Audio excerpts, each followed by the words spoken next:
but he brought Mark back. Yeah, we had a lot of those characters live at the boarding house, excluding me, of course. Yeah, but he brought Mark back. Irene. Oh, yes.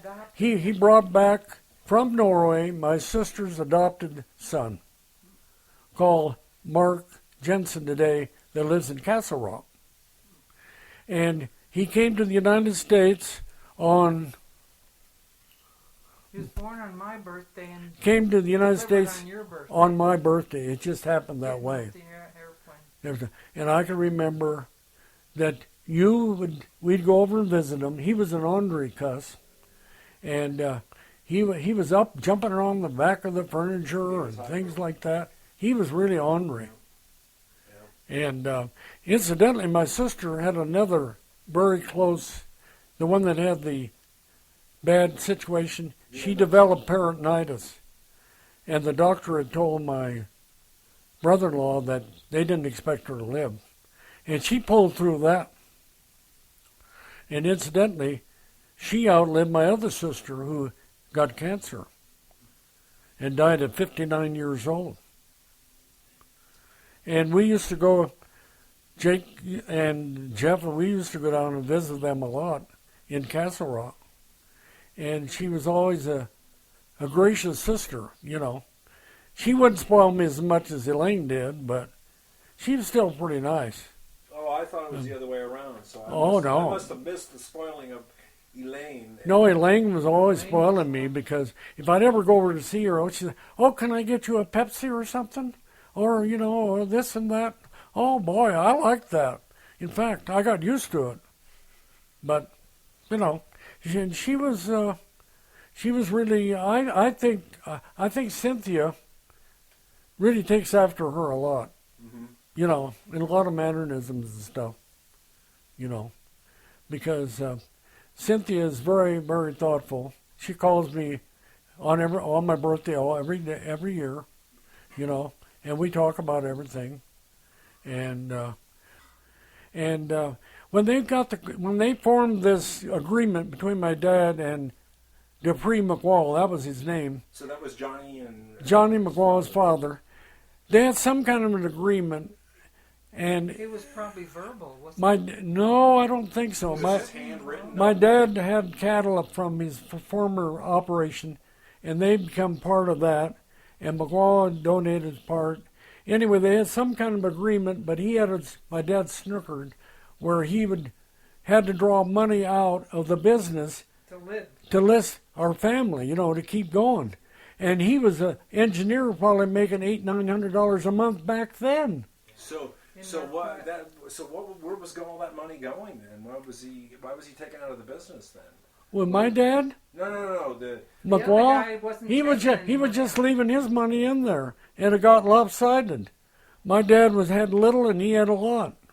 I see. But you realize that I was only like, I was. Weren't they making money? Weren't they splitting the profits? Not exactly. No, not evenly. And my dad worked. He worked 7 days a week, and from sunlight to sunset. My dad was a hard worker, and he was getting the shaft, in other words. Mm-hmm. And my sister, Irene, was a pretty good businesswoman. She saw what was going on. She saw the handwriting on the wall. Mm-hmm. And I had to give her credit for that. You know, that she said, "You need to get out." My dad bought it. And, you know, in a couple, 3 years, he had that all paid for. Mm-hmm. And then another 380 acres came up for sale next to his, where now the country club is near there. He bought that. So he had like almost 1,000 acres, you know, at the end. And he did pretty well, but my mother would help him. She would get out and help him move pipes, those big, long aluminum irrigation pipes. She would help him hoe cockaburs, you know, to get out those weeds that the machinery didn't take out. And it was a team effort. They were very hard workers and conservative.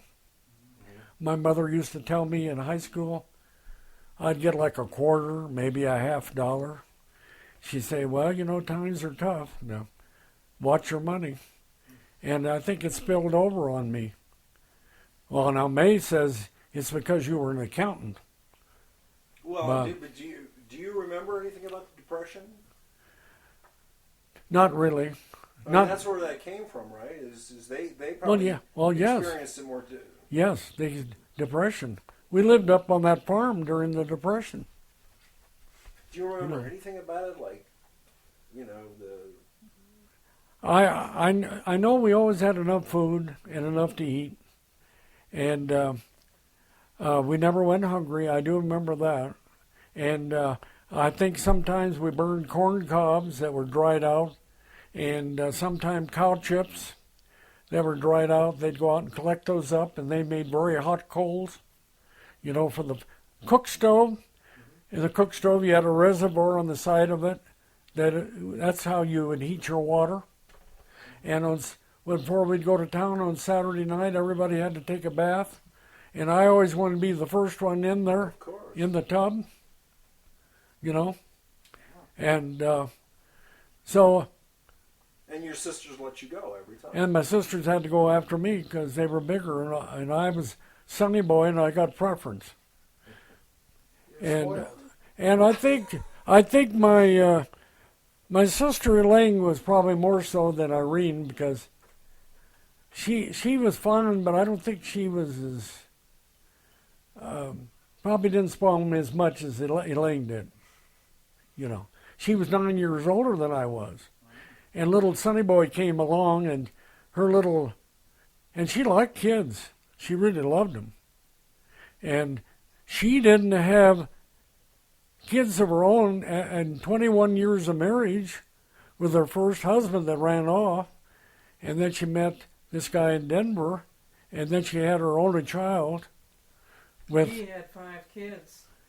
She took 5 kids, and he was 5 months old, Max. You remember Max Protect. 5 months old. And never had any children of your own? Now listen, that's a big take. My folks about went into orbit, but couldn't do much about that. But it was someone thought he was going to be the governor of Colorado. Oh yes. Irene and Elaine thought Vin was so great. Oh, he was a handsome guy, and he had a line a mile long, and he was trying to get into politics, and I forget the position. It was out in Adams County where he was living, but anyway, they projected he was going to run for governor, and he'd probably be the governor of Colorado. And even at my young age, I didn't believe that. Well, why was that? Because he just... Well, I think he sold him a bill of goods. And you started to see through it at some point? Oh, yes, we could see through it right away. My folks could. I mean, he would butter my folks up, but they weren't in favor of it, No, but he was he a preacher at some point? His father was a Russian minister. He had some background in that. He went to Bowdoin College back east, and he had I think his brother was a minister, right? His father was. Father was a minister, and his brother, I'm not sure what he was, but anyway, Ben was pretty smart, But he disciplined the kids. He would march them around like Hitler, line them up and march, So I don't know. When we came over to visit, didn't they have to line up? By size? Did you line up with them? I don't remember that. I just remember selling candy with them. But he would make big, huge prime ribs, and they were very good. He was a good cook, and he had a restaurant up there just south of Boulder, on that highway that goes down to Golden. It was like a tavern and a restaurant, and we'd go out there to eat occasionally with him. I remember going out there to eat. It's okay, keep going. Anyway, you remember going out there to eat? Yeah, I was it near Rocky Flats? Was that possible? Yeah. And Highway 93. Yeah, I remember it was all by itself, and it was kind of like it was a bar restaurant out in the middle of nowhere, by itself. It was like a roadhouse. People would just be driving by, and they would stop and have something to eat. And I also remember he owned a liquor store, didn't he? Yeah. Well, he knew Harry Hoffman, who was a big liquor dealer downtown Denver. Vin did. Yeah. But how did they meet, Irene? they met through some other friends. Their name was Phil Jakewith and Dorian Jakewith. And Phil is the one that walked with me up to the 6'6" DU when I went there. They met him through them. She met them, Vin, through them. And they met at the boarding house in Marion. and Phil was really a nice guy, and he would work. He was a great craftsman at laying tile, linoleum. In fact, he laid the in our kitchen. He did the counter, or did Russ do that? He both of them did. Well, the first time Russ did it, the second time But he was really good at it. He was great, and incidentally, we met them. We knew Phil and Dorian through the boarding house. That's how we knew them. See, I remember that. Yeah.